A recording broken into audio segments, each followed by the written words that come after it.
Welcome back, everyone. For today's video, we are going to be taking a look at rounds 4 and 5 of the Global Chess League being held here in London. Now, my team, the American Gambits, today we were playing 2 games, and in these 2 games, I'm playing against the 2 5-time world chess champions. Now, the first game we'll be starting out with, I'm playing with the white pieces in the 4th round against the 5-time Indian world champion, great icon of the sport, Vishy Anand. So I have the white piece against Vishy, not having a great start, 2 draws and a loss thus far, and as such, I decide that I'm gonna have fun, play free-flowing chess, and avoid opening theory.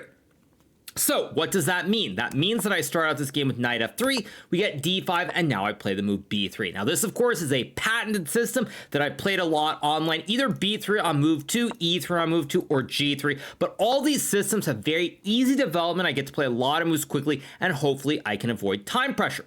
So I go for the move b3 here, and now Vishy plays move c5, and now I play the move e3. We get to move a6 here. Keep in mind that this is actually a system that I played against Magnus Carlsen himself from the black side. Against Magnus, he played bishop b2, and I played f6 in one title Tuesday, and a more recent one, we had this exact position after e3 and a6. So I go bishop b2, Vishy plays knight c6, and now I play the move d4, and here Vishy plays knight f6. I believe that in my game against Magnus Carlsen, I played the move bishop g4, followed by bishop e2 and e6, if I'm not mistaken, where now the bishop is simply outside of this classic pawn chain. All right, so after d4, Vishy goes knight to f6, I take on c5, we get the move e6, and now I play the move g3. Now what's happening here is that black's bishop is now walled in behind this pawn chain. Bishop can't get to either the g4 or the f5 squares, so I'm a little bit happier with the development. So I go g3. Now this move is completely fine. I could also play a move like bishop d3 or c4 or a3, but having played this so many times online, a lot of these positions are going to lead to a situation where eventually I play c4, and black can always play some kind of endgame with takes, bishop c4, and castles, and just in general, without queens on the board, it's going to be very hard to win. Also, I'm playing against Vishy, who is a great world champion, make no mistake about it, but he is a little bit past his prime, and in a team situation, a team match, you want to keep as many pieces on the board, keep the game going as long as possible, and get the game into a situation where there could be a time scramble. So I go g3. Vishy takes on c5, and now I play the move bishop to g2 here. Of course, in this position, I've now achieved the classic double fianchetto here with the bishops on the g2 and b2 squares. Vishy castles, and now I decide to castle, and we get the move queen e7. Now, what Vishy is aiming to do here is he wants to play e5, building a big black center. These knights guard the central pawns, queen guards the pawn at e5, and now the bishop can go to either f5 or g4. So what do? I play knight to e5, restricting black from building a big black center, and now we get the trade.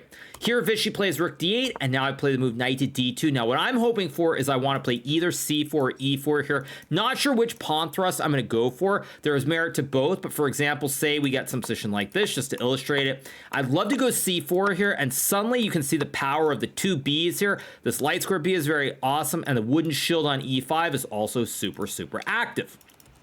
So, after knight to d2, Vishy plays move b5 here. Now, this is a very good move. Black tries to stop me from playing c4, but black can also put the bishop on b7 to oppose my bishop on g2. Here I go for the move c4 anyway. We get bishop to b7, and now I play the move queen to e2. Now, in this position, Vishy goes for the move bishop b4, and this is a start where I feel like Vishy loses a little bit of the threat. Now, obviously, this position is completely equal here, but you have to come up with a plan. And I think at this point, Vishy was unsure of where to put the bishop, whether to go to b4, a3, or even whether to simply try and trade the pawns in the center of the board. Now, I actually thought Vishy would take on c4 and take a slightly worse pawn structure here after pawn takes and queen b7, but after b takes c4 and bishop e7, with so few pawns on the queen side here, the bishop guarding the pawn on f6, and also this open diagonal, no fianchettoed bishop, I do think black should draw quite easily. Instead, Vishy goes bishop b4 here, and now I decide to take this pawn on b5 and complicate the situation. Now, what I'm doing by taking the pawn is that after takes and rook c1, the pawn structure is imbalanced. I have a 2-on-1 majority on the queen side. I'm trying to push these pawns. Additionally, I can also make the nice kebab with rook c7 to hit the queen and the bishop. Say black were to go knight e4, for example. There's rook c7 here, hitting the bishop, hitting the queen. The wooden shield guards the rook and targets everything all at the same time. And after, say, rook to d7, for example, I could sack the rook, and after takes, I end up with this double wooden shield here in the middle of the board, but more importantly, I target both of these rooks on a7 and a8. I said a7, a8. I mean b7 and a8. So what does Vishy do here? He plays the move bishop a3. Now I go rook c7, attacking the queen and the bishop at the same time, and Vishy plays rook d7. Here I play the move rook to c2, and the reasoning behind this move is that I want to create the classic tickle effect, which is if I were to go rook c2 right away, after black goes bishop to a6, let's say similar to the game, what do I play here? I play rook d1. Now black can play the move rook to d to c8, challenging the c file immediately, and black is completely fine.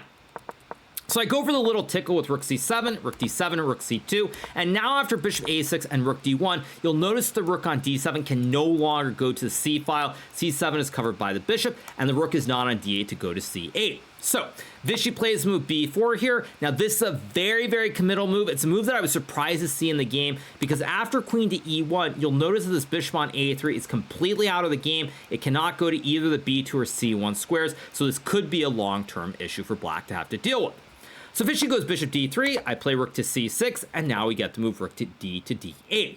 What Vishy's hoping to do is go rook c8 and claim the c file here. The bishops on d3 and a3 are actually very well placed. Bishop covers c1, bishop covers c2, and if black can get this trade with rook c8, for example, and control the c file here, black is doing very well.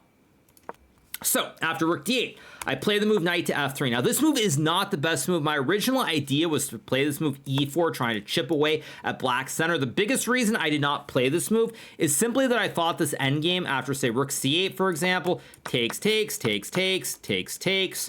and bishop d5 here. I thought that after, say, a move like h6, white is, not h6, sorry. Maybe I'm confusing my lines. One second.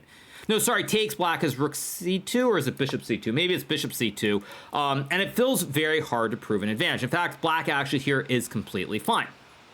So I spent a lot of time considering e4. Now, one big difference between this game and other games that I play is it is a team event. And as you guys know, there is no I in team. So at this point, I was also paying attention to some of the other games on the Jumbotron above the board where I could look up and see the other players' games. And at this point, I could tell that it wasn't completely clear what was going on. And so I didn't want to play for something where I had a very small advantage because I wasn't sure if that would be good enough. I wanted to keep the pieces on the board and keep the game complicated.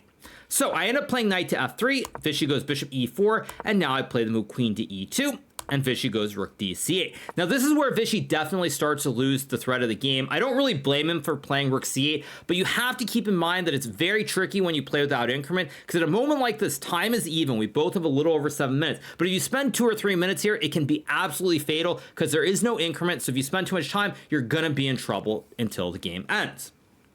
So Vishy plays rook d8. Computer would have preferred knight e8 here, followed by f6 and e5 to build the big black center, but instead we have rook c8. Here I take the knight, we get pawn takes, and now I go knight to d4. Now if Vishy were to play the move queen f6, which is what I kind of expected, after knight to d4 here, you'll notice that this bishop on a3 is completely out of play, and after takes, let's just say takes, for example, white is not necessarily winning here, but because of this terrible bishop on a3 that can't really get into the game, white has great chances to win. So that's why Vishy takes with the pawn. I go knight d4, we get bishop g6, and now I play the move e4, trying to explode the center and break up the big black center with the pawns on e6 and d5. Vishy takes, I take, and now he goes rook d8. Here I play the move bishop takes bishop, and this is a move that I did not actually want to play in the game, but I simply couldn't come up with a better plan. Apparently rook to c2 right away would have been better, but I was actually very concerned that there would be some issue on this d file. Apparently there isn't, like takes, and maybe f5. I guess I just go back, and due to the compromised pawn structure, white is actually quite a bit better. Instead, I play the move bishop takes bishop. Vishy plays pawn takes, and now I go rook c2 anyway. The idea, of course, is to play for knight c6 here, and at the same time, keeping this bishop on a3 out of the game.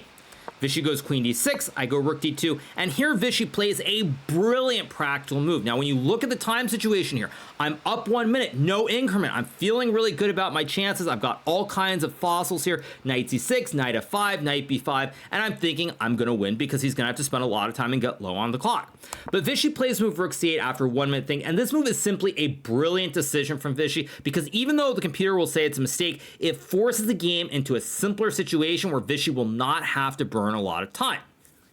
So, you're probably wondering, well, why not knight c6? Now, I spent a lot of time before playing this move because I looked at the other boards and I still wasn't sure what was happening. I thought we were a little bit better, but it wasn't clear cut. At any rate, I didn't really see a better option, so I go knight c6, Vishy sacks the queen, with rook takes knight, we get takes, and now I go h4, and Vishy plays rook d5. Now, even though the bishop on a3 is not in the game here, it actually plays a vital role, because first of all, if black were somehow able to put the bishop on h6, just to illustrate the point, down the road, I can maybe go a4 to try and create some passed pawns. Maybe I can go rook c4 to attack the pawn, but with the bishop glued to a3 here, I can never push the pawn, but the bishop also guards the pawn on b4. So unless I can do something very quickly on the king side, black has actually achieved a fortress. Now, you might keep in mind that the famous 5-time world champion Magnus Carlsen has said he does not believe in fortresses, but this is a case where there is actually a fortress.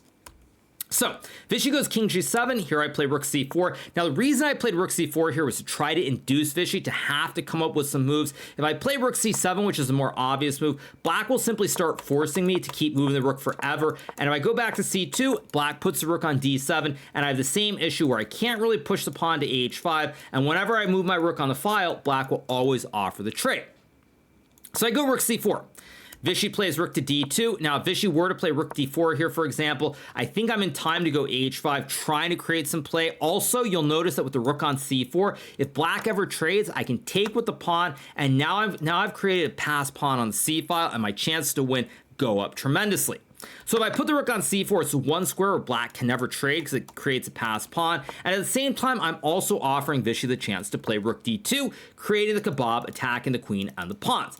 However, once Vishy plays rook d2 and I go queen to g4, now you'll notice that black has a tough decision. Does he take the pawn on a2? Does he try to go back to d5 and set up the fortress? What's going on? Now, Vishy does end up playing the move rook to d5 here, and I end up playing queen f4. Now, this move is apparently a mistake according to the computer. It would have preferred rook c7 because after rook f5 here, apparently I can go king g1, and if black takes, I have queen c4, which apparently is somehow winning here. Don't ask me how, or maybe it's queen d4 maybe is winning. I don't really understand this, so don't ask me why white is winning, but apparently here I'm in time to play queen d7 or queen a7 and attack on the 7th rank. Frankly, with limited time, this is not realistic.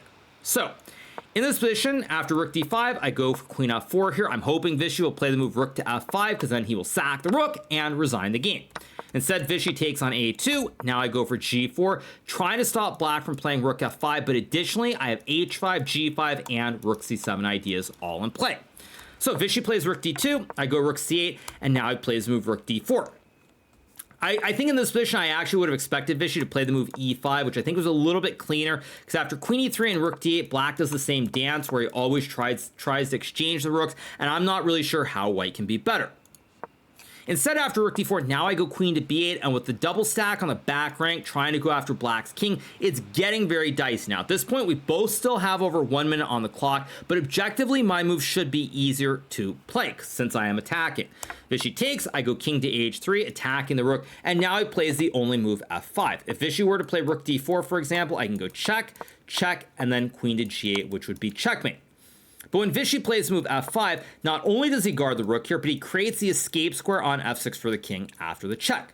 So I go f3 here, Vishy goes rook d4, I play h5, and now we get the move pawn takes pawn. Now at this point, I'm moving very quickly because I know this game is going to come down to time, and I'm just trying to play on field.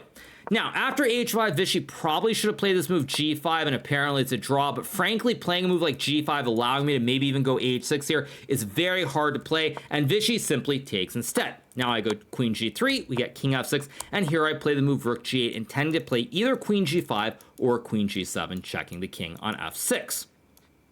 Vishy goes rook d3, I check, we get king e7, and now I play the move rook f8, trying to win the pawn on f7. Vishy takes, I go king g2, and now he plays the move rook b3. Now you're probably thinking, with a queen and a rook here, I'm attacking the king, surely I'm winning, but the black king is simply able to roam all over the board here, and if Vishy had more time, he probably would draw. So I go check, king c6, I tickle him, and now I check, and then I go rook c2 back. Now, this is a situation where I could, of course, make a draw. If we were playing with increment, the game would be a draw, but in team event here, as much as I hate having to flag Vishy, it is the right play. So I go rook c2 with the idea of playing rook to e2. He plays rook d4, I play check, I tickle him again, and now I play the move rook to e2. Vishy goes for rook g4, and now I go king f2. Vishy plays bishop b2 here, but before he's able to execute the move bishop b2 on the board, he simply flags in this position. Now, if Vishy were playing this game normally, he probably would find the move rook to d3 here, stopping any of the checks on the file. And after queen e5, king g5, if I take, black can always start checking once again, and the game should end in a draw. And if I go king to e1, for example, I think even rook to e4 here is good enough, because after we reach this endgame, with black having a rook, a bishop, and 2 pawns on the board versus a queen, this should be a draw.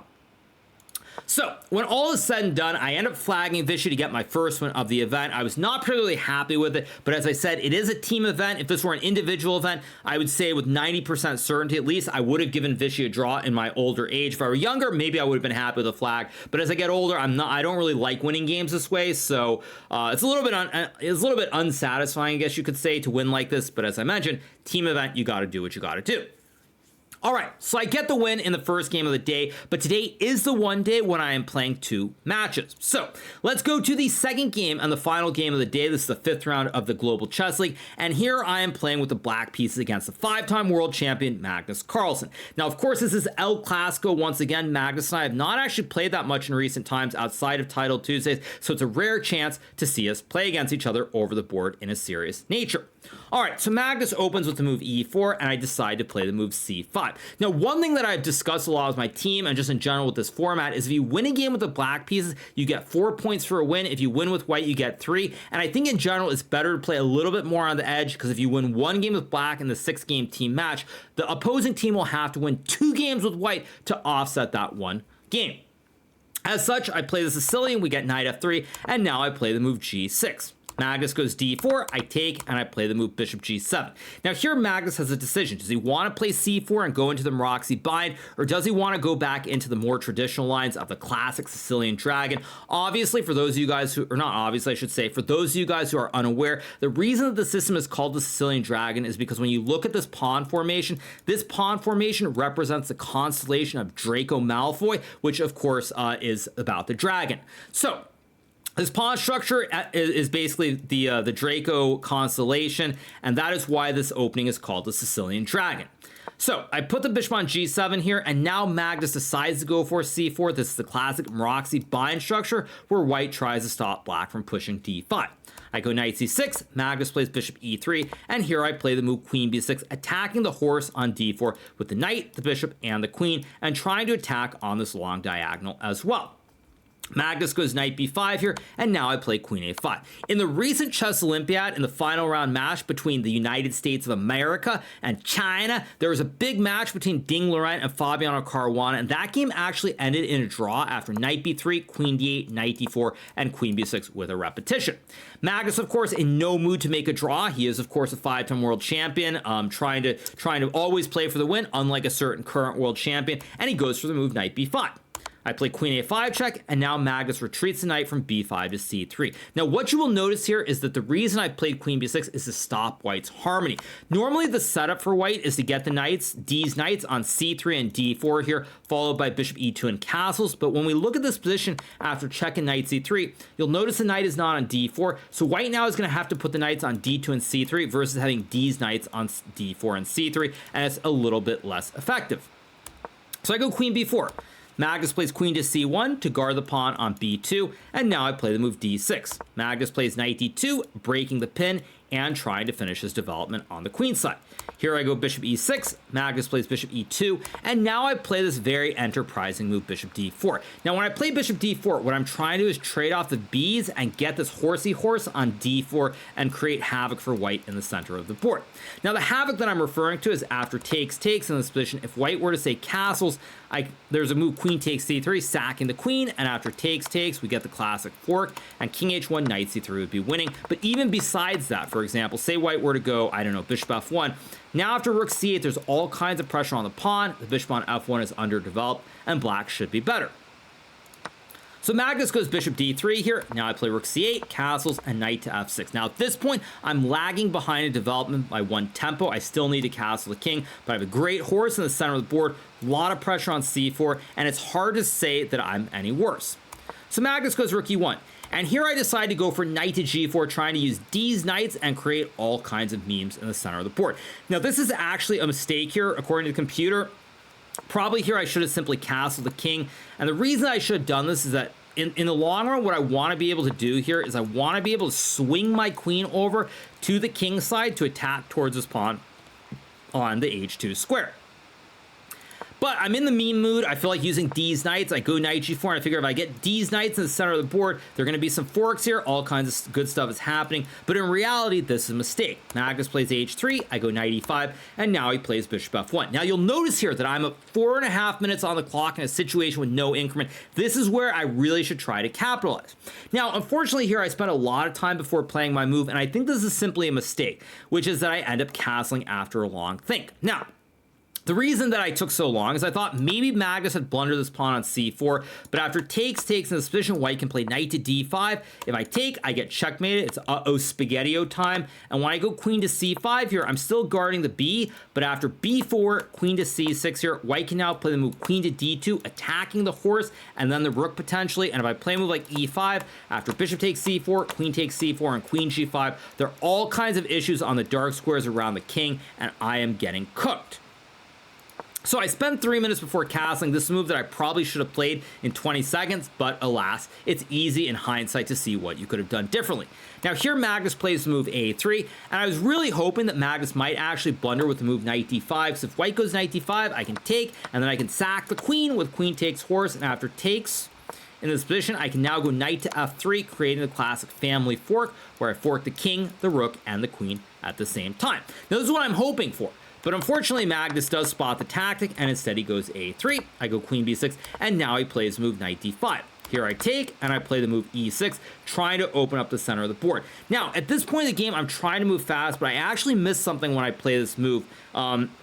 Because I thought during the game I was doing really well, up a minute, feeling good, but Magnus plays this move knight e4, which I saw knight e4, but I missed the follow-up after my next move. I thought at this point, after takes and fe6 with this diagonal attacking the king, D's knights in the middle of the board, I thought I should be doing very well, but Magnus ends up playing this move knight e4. Now here I spent a lot of time, 3 minutes before playing f5. Now this was my initial instinct, but when Magnus played this move, I spotted that once I go f5, white has this move c5, which Magnus plays, and after takes, there's knight g5.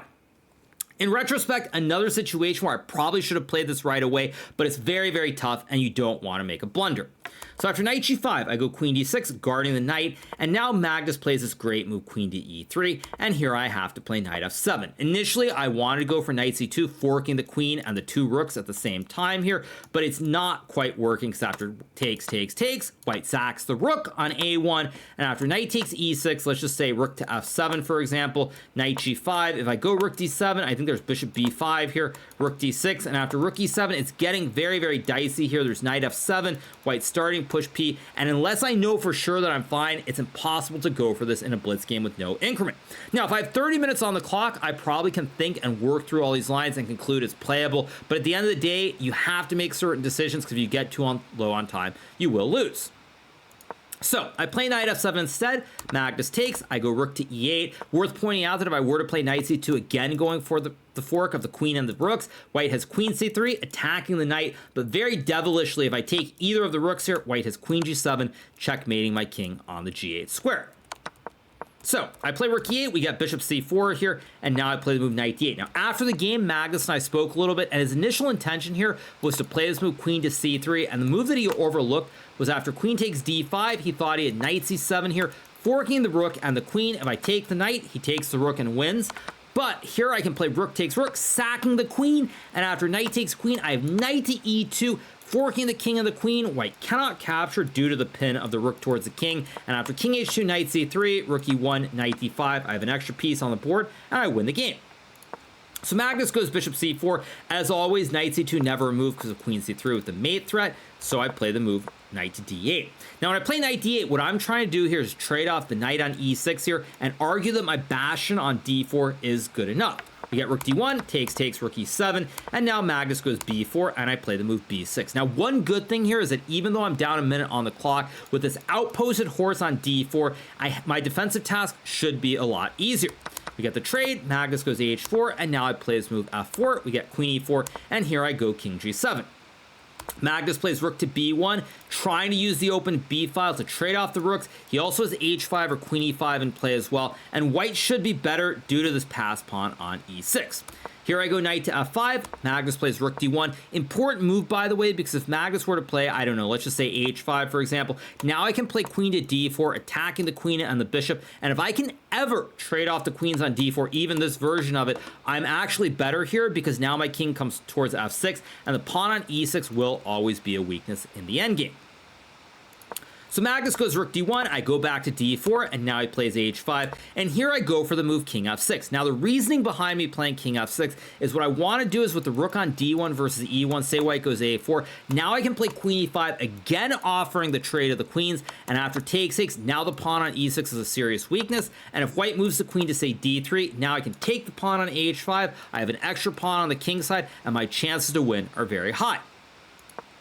So Magnus goes rook e1 back to stop queen to e5, and now I play this move rook e8. Magnus plays rook d1, and here I play the move pawn takes pawn. Now one funny thing is the computer actually wants me to go king g5 here, and after takes, I guess now I'm trying to stack the two towers on the h file to attack, and maybe I'm completely fine here. Frankly, I think king g5 is a ridiculous move. Maybe if I have 30 minutes, I can find it, but with limited time, it's just not a natural move. So I do the next most obvious thing, which is I take the pawn on h5, intending to try and use this open g file to attack the white king. Magnus goes rook d3, I play rook g8, he goes rook h3, and now I play the move rook g5, guarding the pawn, but preparing to potentially double stack on the g file. Magnus plays rook h4, and now I play his move f3. Now this move is a mistake here, but keep in mind, I'm getting a little bit low on time, and it's a very tough position to play because without increment, I can't simply spend a lot of time. If I spend 1 minute or 2 minutes here, I'm gonna lose on time, and you just have to make these quick decisions, which is really unfortunate, but that's the nature of the time control in this event. So I play f3, Magnus checks, I go king g7, and now he plays move g3, and here I play h4, sacking the pawn on the edge. Now at this point, you will notice that the evaluation bar says that white is winning here, but it's very tricky because both of us are in this cat and mouse game where whoever spends time, say Magnus spends 1.5 minutes, he could then be too low on time and lose the game, similar to what happened when he played Alireza earlier in the event. So it's really about the ebb and flow here, and Magnus sort of blinks first when he plays this move rook takes h4. Now, if Magnus had played the move bishop to d3, lining up the double A battery, the computer says white is winning, because after rook to g6, now white can take the pawn on h4, and if I try to do something similar to the game where I sack the rook, after king to f1 here, the pawn on h7 is collapsing here, white is attacking it with 3 pieces, and I'm completely lost. If I play the move rook takes e6, another option, white has queen b7, checking the king, and after I play, say, king f8, which is the best move, white can start checking, white can take, I believe, actually not take, sorry, it's check king here, I guess white can play rook takes e6, oh, I guess there's still rook g3, and it's very complicated. There's king h1, knight e6, and I guess, again, this is somehow winning here. Don't ask me why this is winning after, like, queen h7, but apparently white is... Actually, it's not queen h7. It's it's check, king f7, takes, and somehow this is going to win down the road after queen takes h7. But frankly, this is a line that's 2 computers for either player to find. So...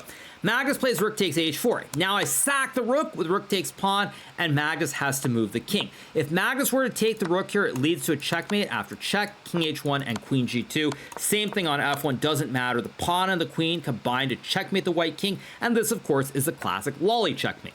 So, Magnus goes king h1. Now I play rook g6, and Magnus goes rook g1. Now here I spend 30 seconds before finding the only move, and this is really the moment where if I'd played this move in 5 seconds, I think there's a reasonable chance that I would have won this game, but I spent 30 seconds, so I simply don't realize how strong this rook sack is, and in fact, it is the only move.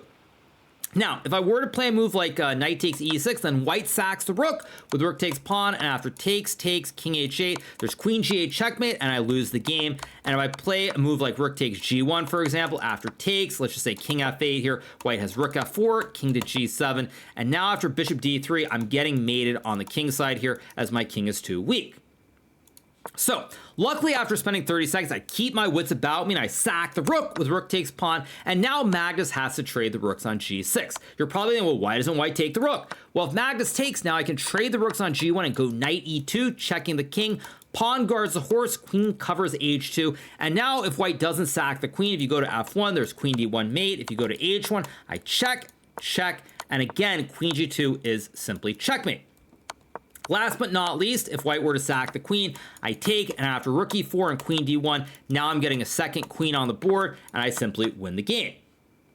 So Magnus trades the rooks. Now I have to take with a rook. He checks, and I go king f6 here. And now Magnus plays the move queen to f7, which is a severe mistake. What Magnus should have played was queen takes h7, and after knight to f5 here, opening up the threat of queen d1 to checkmate the king, white can force a draw with check, king g5, queen h5, and after queen h8, the game will end peacefully. Instead, Magnus plays the move queen to f7 check. I go king g5. He takes, and now with 43 seconds on the clock, I'm in desperation mode. I gotta move instantly. And I end up making a mistake here when I play the move knight to f5. Now, the funny thing about the situation is that the winning move here is rook to h6, forcing a trade of all the pieces. And after takes king h2, apparently the winning move here is knight to f5. Now, after the game, when I was thinking about this, I thought, well, maybe there's knight to c2, winning the game. But after king to g3, knight takes a3 here. Now white can go bishop to a6, c4, takes c3, bishop d3, c2. Wait, sorry, did I get this wrong? Actually, sorry, after c3, white can go king to e2, c2, king d2, drawing the game. And so it's very, very slippery in terms of how to win this. And the only move here that I believe is winning is to go knight to f5, stopping the king from coming to g3. And after bishop d5, king g5 takes, and c4. Apparently, I'm winning because after bishop d1, there's now c3, let's say king g2, knight d4 followed by c2. Now, with only 43 seconds and no increment, would this actually have worked? I'm very, very unsure whether it would have worked. I think there's actually a good chance I would have lost the game because I would have run out of time in the sequence of finding it. I don't think that I would have been able to spot it. And so in reality, even though this rook h6 move is winning, I think I would have lost the game if I had played this move because I was getting low on time. Additionally, I do want to point out one other thing. There was another game that was very controversial between Nihal Sarin and Daniel Darda, where Nihal Sarin had a rook, bishop, and 2 pawns. Darda had a rook and a pawn, and the game ended with a draw because Nihal had 2 seconds and he claimed no losing chances, but there is an appeal in that game. So a lot of these situations where you could have a knight versus 1 pawn, or knight and pawn versus the king, knight and pawn versus the pawn, it's very unclear. And let's not forget that Magnus also got flagged by Ali Reza yesterday, or was it yesterday or 2 days ago, in one of these same endings. So I think there's a good chance if I played rook h6 here, I would have lost the game. So I go knight f5 instead. Magnus checks. I go king to f4 here, and you'll notice that my king is very nicely shielded. The knight covers a check on h4. There are no checks on the f file, and here I'm threatening to go for queen d1, followed by checkmate on the h1 square with the classic ladder. So Magnus plays the move bishop f1. At this point, I play rook g5. I don't have time. I just have to get the piece off the board. We trade the rooks. Magnus takes, and now I go for queen d4, centralizing the queen, guarding the pawn on c5, and hitting the pawn on f2 at the same time. Magnus goes king g1, and now I decide to make a repetition with check, check, check, and the game ends peacefully. Now, one thing is that around this point in the game, I did look up at the Jumbotron to see how the rest of my team was doing, and I did notice that we had won one game, so I thought no reason to play on, not that I can play on anyway, but I thought we've won a game, we're going to win the match. So I make the repetition and draw the game, but much to my horror, 2 of the people on my team would go on to lose their games, meaning that we end up losing this very tough 5th round match in the event. What does that mean? That means that it's going to be a big uphill battle trying to finish in the top 2 and qualify for the grand finals of the Global Chess League, but there are still 5 more rounds to go, and at least today I think I played much better. I played a good game against Vishy, a good exciting game against Magnus, and I get back on the scoreboard with 1.5 points out of 2. So on that note, I hope you guys have enjoyed this recap from a very dramatic 4th day of the Global Chess League here in London. If you are not already subscribed to the channel, make sure that you smash that subscribe button below, and we'll be back with a recap after I play in the 6th round tomorrow of the Global Chess League. See you guys, and have a great rest of your day. See you. Bye.